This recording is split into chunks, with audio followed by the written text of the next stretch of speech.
Hello everyone, I'm Bruffy1322 and welcome to the Stewards room, where we'll be taking a look at racing incidents submitted by you guys and trying to make a determination on who, if anyone, was at fault. There's a link in the description to submit your own clips, and feel free to check out the playlist link for more of these videos, specifically the first, which acts as a scene setter. Also, keep an eye out for cards popping up on screen towards the end of each segment where you can vote on who you thought was at fault for each incident. So we're going to do things a little bit differently starting this week, and I want to get your guys' opinions on each incident before I give mine. So here we are with the first clip on GTA, goes for a move up the inside there, they have it coming together. So I want to get your guys' opinions first. Basically, in the top right hand corner of the screen, there's going to be a poll that will pop up, and you can vote on who was at fault for this. Was it the yellow car or was it the red car? Those are pretty much the options at this point. Vote now before I give my thoughts, and then we'll look into it after you've done that. So for me, honestly, this one is a complete slam dunk on the fault of the red Tempester in this race. Basically, going for a move that is, it's ambitious at best and not really on at worst. So if we just slow it down, we can see that obviously the line for this corner, if we pause it here, the line for the corner, because it is a tightening corner, it's to come along here and obviously cut into the inside. But because it is, as you can see from the map, the corner is quite tight, so you want to be taking a later apex into that corner, and that's what obviously the yellow car is going to do at this point. So he goes to take that late apex, and both the cars, the car in the perspective that we're on and the yellow car in front, are taking the normal racing line. And the red car is, on the inside of the green car at this point, which is fine. He's fine to be where he is right now. And if he kind of follows the line along, blocks the green car from, trying to overtake him around the outside or cut in instead of him, he's more than welcome to do that. But he's nowhere near where the yellow car is at this point. So obviously, as we continue it along, what happens is that the red car basically just completely veers off to the left. As you can see, that is a very, very different angle that he's at going into the corner to what he should be. Now, as you can see, as I said, it is a very tight corner. Is he realistically going to be able to make that corner in any decent way at that angle and speed that he's taking into it? And, I'm saying he definitely isn't. So essentially, all he's doing at this point, you can argue all day about the fact that he's more than halfway alongside, but that is exactly a dive bomb to me. Look at the angle. When you take into account that this is the correct angle for the racing line for the corner, and he is coming in a completely different angle, that's essentially just, a slam dunk takeout. Wrong angle, too much speed, just basically aiming for the car instead of aiming for getting around the corner properly and doing a proper overtake. So that's what happens, crashes into the front. That sends him into the left hand side as well, where it has another crash. Everybody goes, all over the place. And it was all down to the red car. It was the red car that made the decision to, go in at such a ridiculous angle like that. It was the red car that was pushing something that, taking a ridiculously late lunge into the corner.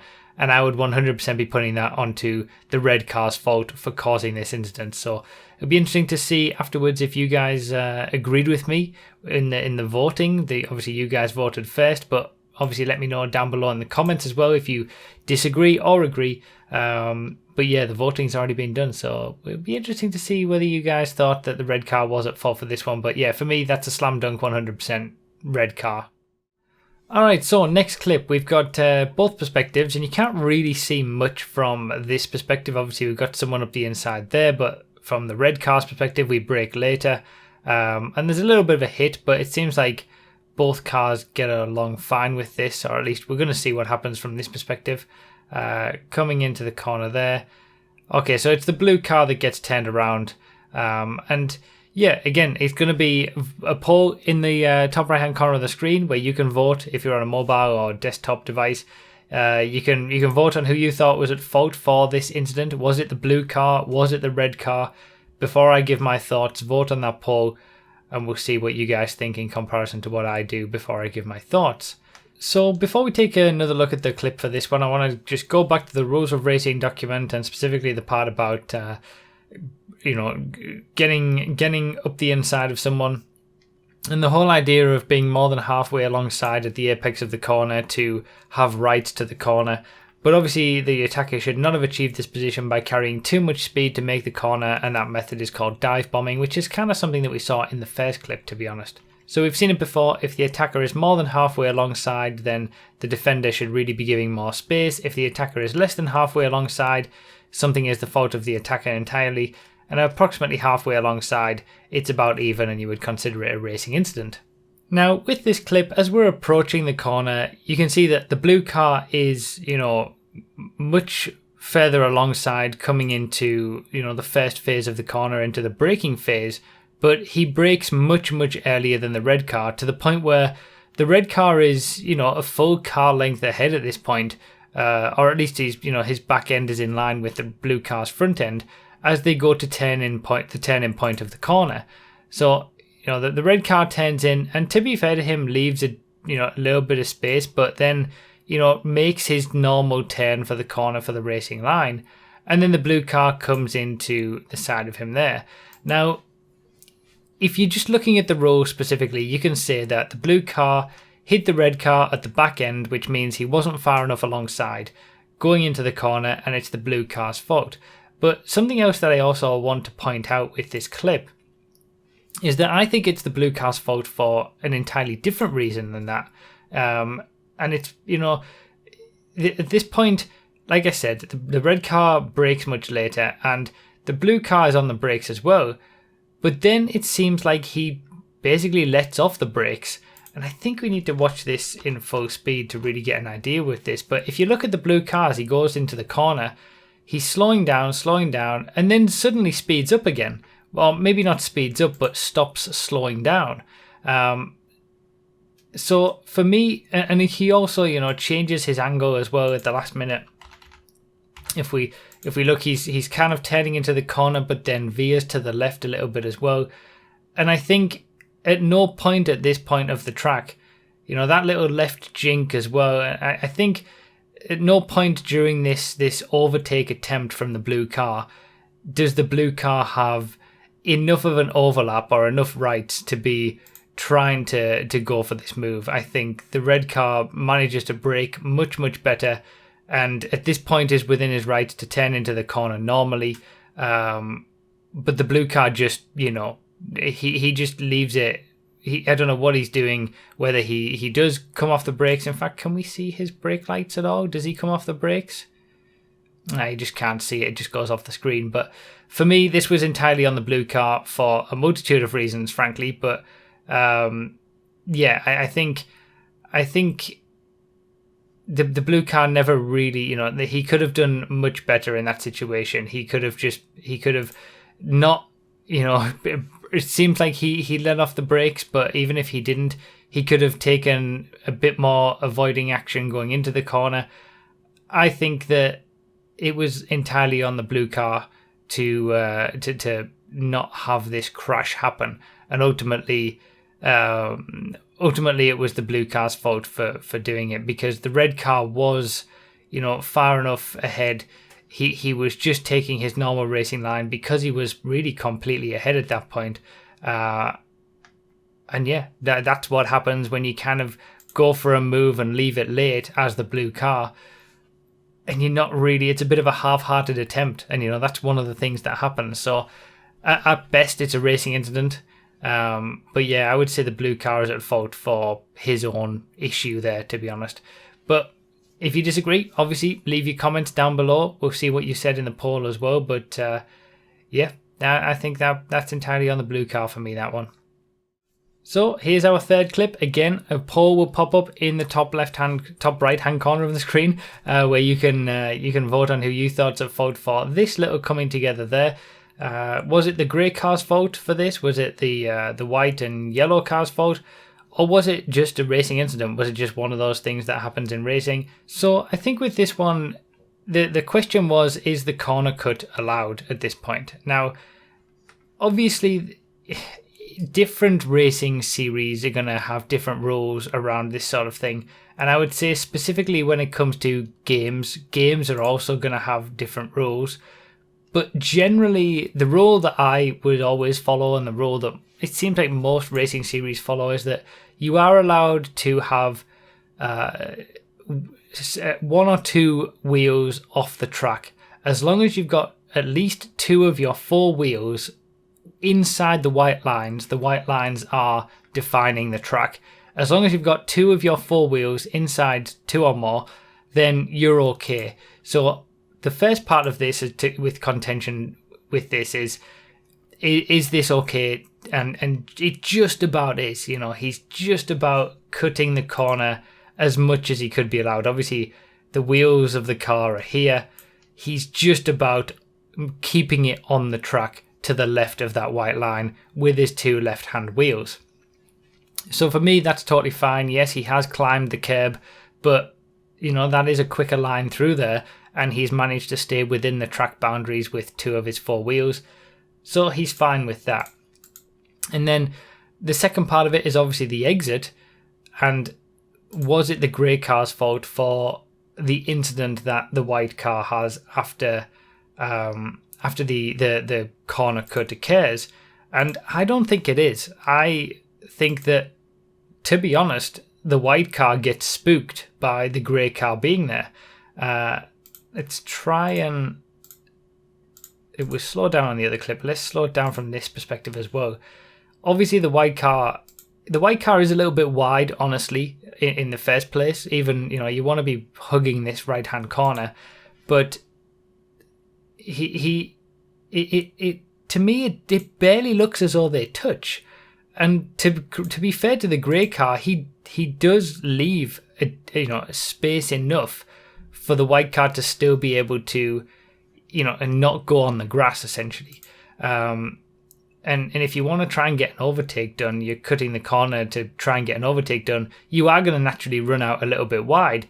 But as long as you're not just, smashing into someone on the side, I don't think there's much of an issue. So for me, I think that the white car here doesn't seem to expect that the grey car is going to be there. And when the grey car, drifts out wide as is natural, the white car doesn't kind of just get spooked by it. Because you could say there's a tiny little touch at the back end there, but then we see on the front wheels of the white car, there's significant amounts of sort of unnecessary correction from the car. If you just focus there, we're seeing... I think that if the white car had been a little bit more stable with his turning, with the way that he reacted from the grey car being there, that wouldn't have been an incident. So for me, I don't think this is really an incident. I think this is just this is what I would define as a racing incident. It's just one of those things. He goes for an overtake. He gets it done nicely. You can see that the white car also puts on the brakes right there, which probably isn't helping either. And he just, he brings that instability into the car all on his own, to me. And that's what sends him a little bit wide and sends him off into the grass. So for me, this is just a racing incident. This is just an overtake by the grey car, gets it done nicely, and the white car, it's just one of those things that happens. I don't think that the grey car necessarily did anything wrong. And I don't think you could penalise, you're not going to penalise either driver for anything that went on here. At least I wouldn't. So those are my thoughts. Like I said, always leave your comments down below if you don't agree. But for me, great. Nobody at fault for this. Everything was done just about right, and I would put it down to a racing incident if I was voting on the poll that you guys voted on before this all happened. So, final clip, and we've actually got perspectives from all 3 drivers for this, but I'm just going to let you guys vote from... This is pretty much the main perspective that we need, but I'll let you guys vote. Obviously, like I said, there will be a poll popping up in the top right, as it has been for all of these. Was this the red car's fault? Was it the blue car's fault? Or was it the pink car's fault? I don't really know how the pink car could be at fault for that. But yeah, You guys vote. Let me know who you thought was at fault for this incident for the final clip, or was it just a racing incident and you wouldn't be putting anybody at fault for this sort of thing? Okay, so what's happening here is that as the blue car, we're going for an overtake on the pink car going into the first corner, but the red car is coming out of the pit lane, and they basically have it coming together. Now, from blue car's perspective, it looks like the red car is drifting over to the right, which obviously then hits the blue car, which then hits the pink car off. But we do need to see some other perspectives. Having said that, I don't really think it necessarily changes all too much what happens here, but yeah, let's have a look at the other perspectives. So here we are from the pink car's perspective. He was pretty much the innocent bystander in all of this, and the key thing to note from this perspective, which it's always interesting to get as many perspectives as possible, especially with something like GTA where lag can be an issue, is that we don't see any contact from the red car onto the blue car. Obviously, the red car is still coming over to the right, as you can see there, but there's no contact. They don't actually hit. And if you listen to the audio as well, you can't hear any contact from red car to blue car. So that adds a little element of, well, what really happened in this situation on everybody's screen, and was it a different situation for everybody? But now let's take a look at the red car's perspective. So red car's obviously coming out of the pit lane. We'll slow it down, and I mean, from his perspective, he can't really, nothing happens, frankly. If you look at it from there, there's nothing going on. He moves over to be able to, he's coming out of the pit lane. He moves over to be able to take the line for the corner, but he doesn't, to be fair, move all the way over to the right, which he could have done. The racing line for the corner really is to be all the way out over here like the other two cars are and cut across. So he doesn't do that, and he is aware that there are people to his right. So he sticks to the inside, the middle of the corner, and then as we go on to the point where things happen, you can see that this is pretty much in the bottom right hand corner, all that we see of the other car. There's no contact, there's no nothing. The other car doesn't look to be anywhere near. So the only perspective in which there is contact between the red and the blue car is from the blue car's perspective. And usually what that means is that when lag is involved, it's the blue car more than anyone else that is seeing things sort of later than they actually happened. So the blue car, his internet might not be quite as good, or there might just be a spike of lag going on with the internet at that point, but he's seeing the red car continue to move over when it actually isn't. Or that could be a reason for why there's only contact on the blue car screen and not the other two. But having said that, also, in reality, it's the blue car that has control over this situation. It's the blue car that can see everything in this situation. He can see that the red car has come out of the pit lane. He's behind both cars. So really, for me, he should have been backing out of this one at this point, especially when you can see that, the red car is having to come over to a certain degree, and, the speed is kind of matching. If anything, the blue car moves slightly to the left into the path of the red car, which is moving towards the right, and the red car is ahead at this point. And then they obviously just have that coming together, and the blue car then hits into the back end of the pink car. But I think, to be honest, that was caused, in my opinion, from the blue car.